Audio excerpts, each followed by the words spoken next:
Hello and welcome back. It's 8:30 here in Paris. I'm Belle Lupton. Let's bring you up to date with our top stories here on France 24.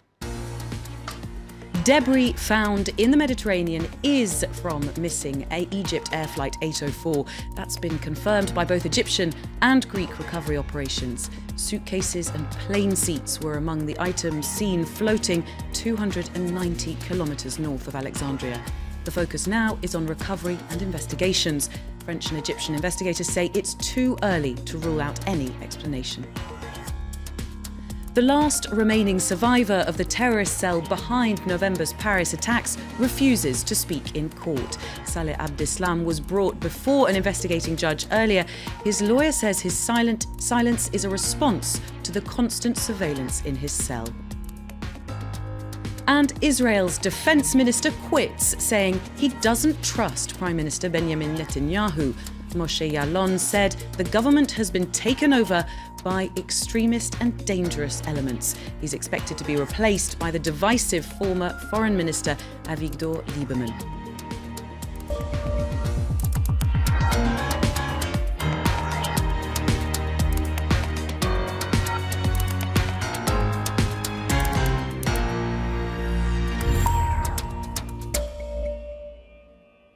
Thanks for watching France 24. Now let's bring you up to date on the story we've been covering in depth at the Egypt air crash of flight MS-804. It's now been confirmed by both Egyptian and Greek recovery operations that they've found debris from the missing plane floating in the Mediterranean. Now, that debris was found 290 kilometres north of Alexandria, and it includes passenger belongings like suitcases, as well as plane seats and other wreckage. The sightings are just south of where the plane lost contact with air traffic controllers. For now, we can't know what caused the plane to crash. The Egyptian military is still looking for the plane's 2 black boxes, which should be able to help piece together what happened in those final minutes. No terrorist group has claimed responsibility, and so French and Egyptian investigators are saying it's too early to rule out any explanation. Olivia Salazar-Winspear brings us up to speed with those continuing investigations. Confirmation from Egyptian broadcasters on Friday morning. Some wreckage from Egypt Air Flight 804 has been located. Military planes who are carrying out a search in the area have localized the debris and personal belongings of those who went missing with the plane. The news was confirmed shortly afterwards by the Greek defense minister. A few moments ago, Egyptian authorities informed us that they had found a body part, 2 seats, and a number of suitcases. The wreckage was found some 300 kilometres north of Alexandria, where British, French and Egyptian teams are investigating. The European Space Agency says one of its satellites may have detected an oil slick close to the site, although the fuselage has not been located. It's going to take a long time because for the moment they've not found a sufficient amount of debris to allow for a clear localization, and until then they can't send more sophisticated means to investigate. The causes of the crash are yet to be confirmed as experts study the trajectory of the A320 craft, which took a sharp turn to the left and began to descend sharply at 2:37 on Thursday morning. The plane made a 360-degree turn to the right before vanishing from radars at some 10,000 feet. Given the turn of events, some have suggested terrorists could be involved. I don't want to go to assumptions like others, but if you analyze the situation properly, the possibility of having a different action or having a terror attack is higher than the possibility of having a technical Egyptian President Abdel Fattah al-Sisi has ordered the Army, Navy and Air Force to take all necessary measures in the search, expressing his extreme regret over the deaths of the 56 passengers and 10 crew members on board. Now, as investigators begin to try and work out what could have happened to that Egypt Air flight, Egypt's vice president, was quicker to point towards terrorism than the French authorities, who are being a little bit more cautious. But the government here is still going to some lengths to reassure the public that French airports are safe. Now, for more on the security situation, let's talk to John Tyra, an explosives detection expert at Loughborough University in the UK. He joins us on the phone. And John, no explanation has been discounted as of yet for this crash. But if it was a question of human intervention, that could have taken the form of either someone on board the plane or we assume it could have been an explosive device. Now, from what we know about the sharp swerves that the plane made before it lost contact, and also now the debris that's been appearing in the sea, what are your instincts on what might have happened? Well, there are two options, as you say. One is that there could have been human intervention in the cockpit, so somebody somehow could have got into the cockpit, made a grab for the control of the aircraft, which would explain its sudden veering one way then the other. However, if that was the case, we would have expected some sort of audio communication from the flight crew. Alternatively, the vehicle could have taken on some damage, to which the flight crew then tried to react against that, and in so doing, it may well have then resulted in further fatal damage occurring. So in other words, if some damage occurred to some of the flight surfaces so that it caused the aircraft to fly one way, the crew could then try and correct for that, and in so doing, it may have caused other damage as well, which may have further exacerbated the situation. And do you have a feeling on which that might have been? I mean, are there any telltale signs? At this stage, I mean, all we have is that radar track. If I'm honest, if there have been previous attacks where many years ago, when people have broken into the cockpit and tried to take control of the aircraft, usually the flight crew can at least react and something happens. But in this case, there was no audio given out at that time, nor, and the plane then went straight into a spiral dive. So I'm more driven to think that something's happened affecting the flight worthiness, which has then caused a reaction by either the aircraft itself, the computers, or the flight crew taking command. And if we look at security and airport security, how good do you think airports are now at finding explosives and dangerous objects? So how good are those systems that they've got in place? There hasn't been much change in recent years. And what's happened is, I mean, Brussels demonstrated this with the body vests, that we need to incorporate newer technologies. The current level of protection has relied a little bit too much on intervention, and in so doing, operatives taking samples, etc. I think we now need to step the game up, because things have suddenly taken a step change in frequency. OK, John Tyra, thank you very much for your analysis on the security situation that could have been surrounding the EgyptAir flight. Now, Iraq's capital is under curfew after a second break-in to the Green Zone in under a month.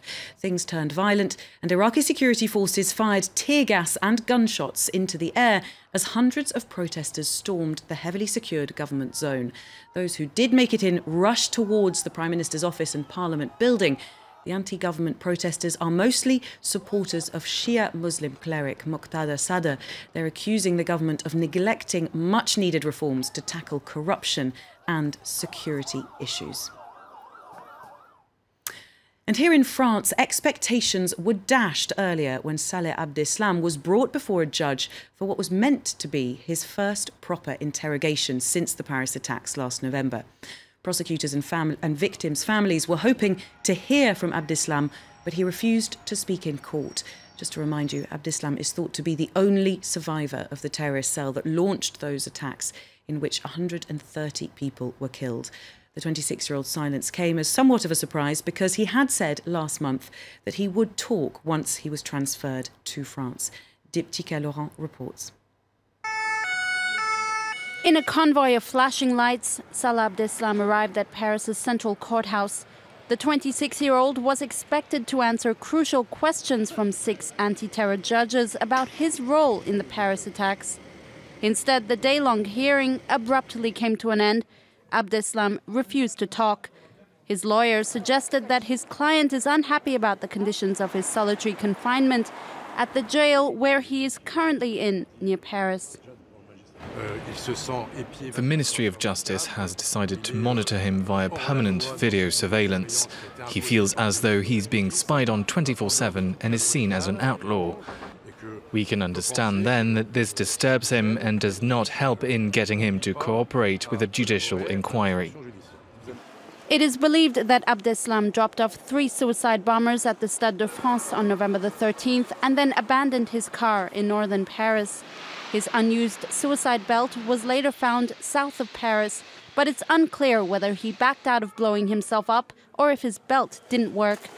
Abdeslam has vowed to give his version of events before his trial, but that could be months away. Il faudra qu'il explique ce qui l'a poussé à renoncer. He needs to explain what pushed him to renounce killing himself and committing a terrorist act. That alone won't make him innocent. There is a lot of proof of his complicity with the terror cell, which is enough to put him behind bars. So I don't have a lot of faith in Salah Abdeslam's promises. Investigators also want to know what role Abdeslam may have played in the Brussels attacks and how extensive the Islamic State group's terror cell is in Europe. But for now, their questions still remain unanswered. That report from Deeptika Laurent. Israel's defense minister has stepped down, saying he no longer trusts Prime Minister Benjamin Netanyahu.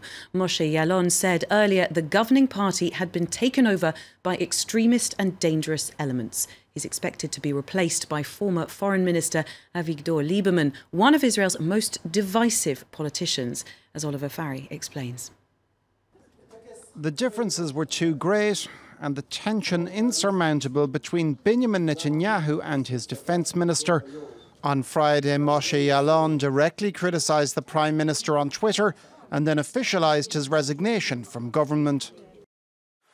To my great regret, I have recently found myself in difficult disputes over matters of principle and professionalism with the Prime Minister and members of the government. The two have not seen eye to eye since Moshe Yaalon refused to sanction an Israeli general for comments made on the eve of Holocaust Memorial Day. On the 4th of May, General Yair Golan, second in command of the army, outraged public opinion by comparing present-day Israel to Germany in the 1930s. If there is anything that frightens me in the remembrance of the Holocaust, it is discerning nauseating trends that took place in Europe in general. And in Germany specifically back then, 70, 80 and 90 years ago, and seeing evidence of them here among us in the year 2016. That prompted a stinging rebuke from Netanyahu.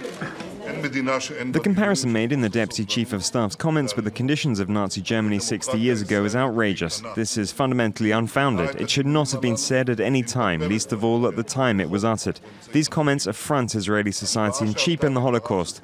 The Deputy Military Chief has many rights, but his comments on this issue were totally wrong, and I do not accept them.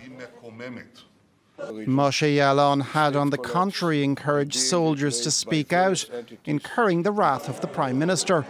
It was a step too far by Yaalon, himself a former Army Chief of Staff, who now leaves his former allies' government. Oliver Farry reporting there. Now it's time for a fix of glamour, which for the last week we've been bringing to you from Cannes, because the film festival continues there, and our film critic Lisa Nesselson has been swapping the bright sunny beaches for the darkness of the cinema theatre. She's been seeing the big films of the day, and it would appear she hasn't been that impressed. 2 films in competition today, both of them in the English language, and both of which, I'm sorry to say, should have been much, much better than they are. Sean Penn is here with The Last Face, which is a story of humanitarian aid workers that takes place across about a decade. It stars Charlize Theron as a physician whose late father founded a sort of Doctors Without Borders type organization that tries to come to the help of people who are suffering, in this case in Africa. And Javier Bardem plays a physician out in the field who does amazing things. The two of them fall madly in love, but they're at odds about how to solve the world's problems. She thinks the world's problems can be solved. He thinks all you can do is help individuals who are suffering. I think it's a good idea to try and graft a love story with attractive, talented actors onto the horrors of war, because these are things that people would rather not think about. Women and children hacked to death with machetes, and those scenes are filmed very, very well. A lot of my French colleagues think that that melding of those two things is obscene. It's a good try, it doesn't quite work. Nicholas Winding Refn of Denmark is here with The Neon Demon, in which Elle Fanning plays a virginal 16-year-old who comes from Georgia to Los Angeles hoping to be a fashion model. Because she's so fresh-faced and adorable, in fact, photographers and modeling agencies very much like what she does, but the established models don't like what she's doing, and they envy her, in fact, to death, let us say. Art film critic Lisa Nesselson speaking there. And Emma James, who's here for Media Watch, is going to be starting on one of those films that we just heard Lisa talking about, Sean Penn. Yes, and it would seem that Lisa's more impressed by The Last Face than most people who I've seen commenting on Twitter today. You might think that people are going to start dubbing it The Last Farce, so bad does it appear to be. It's a romance about aid workers in Liberia in Africa. And when you take a look at some photographs from the photo call, you get a hint of exactly what some of the problem might be. A lot of white people there. We do see on the far right of that photograph a black guy, but he is very much in the minority, and that seems to be one of the prime issues. Only one, I say. The Last Face is definitely the worst film I've seen in Cannes. Pompous, pointless, and I think a little bit racist, says Sam Crichton. Sean Penn's The Last Face, unforgivably dreadful, well-intended refugee drama, let down in every area and staggeringly bad. Another tweet on this one. Pompous romance with human suffering as wallpaper, pleads empathy with Africa, 0 real black characters. Now, as for the actual official reviewers, The Guardian's Benjamin Lee gave it just 1 star, says the African conflict is aphrodisiac for white people in Sean Penn's crass romance. A terrible, terrible review, this one. He goes on to say that the stars, Charlize Theron and Javier Bardem, 2 of the biggest stars that you could hope to see at Cannes, actually give career worst performances. So it really is bad across the board, it would appear. Sean Penn himself, though, has said that he is standing by it. He's spoken to Variety magazine. He said, I stand by the film as it is, and everyone is going to be entitled to their response. I've finished the film, so it's not a discussion I would be of value to. However, just to really reiterate how bad people thought this was, a couple more tweets. I joined in the booing for my first time today for The Last Face. It was so bad that I laughed out loud at times. And I think what the topic matter is, for someone to actually laugh at that movie, it really must be pretty awful. And last word, again, this is Benjamin Lee from The Guardian. The Last Face is Beasts of No Nation, rewritten for white people by Nicholas Sparks. He's a romance writer who wrote The Notebook. No wonder Penn and Theron broke up, because they were a couple at the start of this project. They are no longer.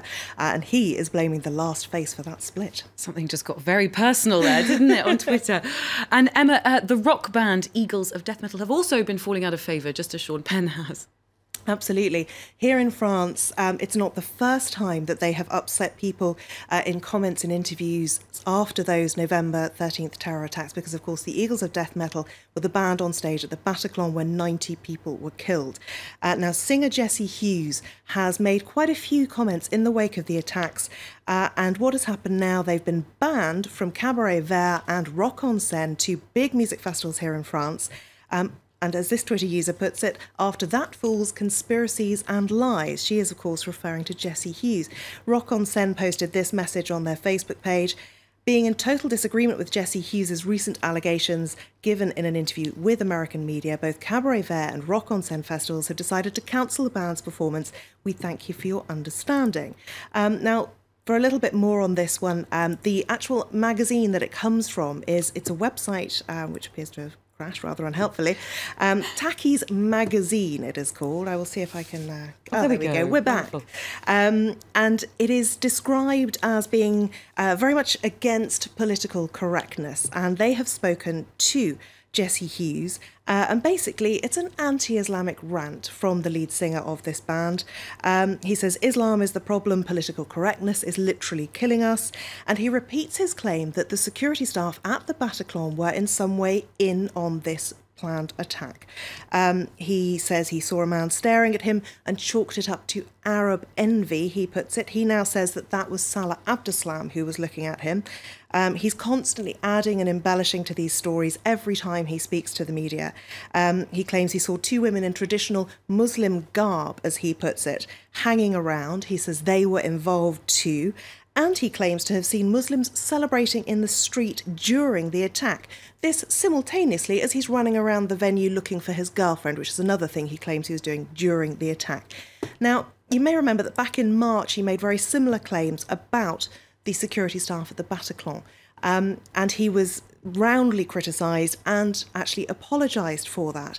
It's interesting to note that his apology, which was posted on Facebook on the band's Facebook page, has now been deleted. This Rolling Stone article is talking about that apology, where he said his accusations were baseless when it came to the security staff at the Bataclan. He said he'd been dealing with non-stop nightmares and was going through therapy. But just to put it into context, these security staff in France have been largely hailed as heroes. Didi, one of the security guards, more than 100,000 people have campaigned for him to be given the Légion d'honneur because he saved lives that night. So really appalling, slanderous comments there from Jesse Hughes. Huge allegations. Emma James, thank you very much for bringing us up to speed on that and our media watch from Emma. Now it's time for Focus. And if you're a charitable organisation operating in China, life is about to become more difficult. Next year, a new law is coming into force that will bring foreign NGOs under stricter police control. It's all because China's government sees these types of organisations as a threat to national security. Our reporting teams in Beijing and Shenzhen went to meet some of the Western-funded NGOs worried about their future. This is one of the most well-preserved natural areas in China. In the Sichuan Mountains, the members of the World Wildlife Fund NGO work to safeguard the environment. Their actions are already monitored by the Chinese government. They could become even more regulated. A new law plans to gag foreign NGO activities in the country.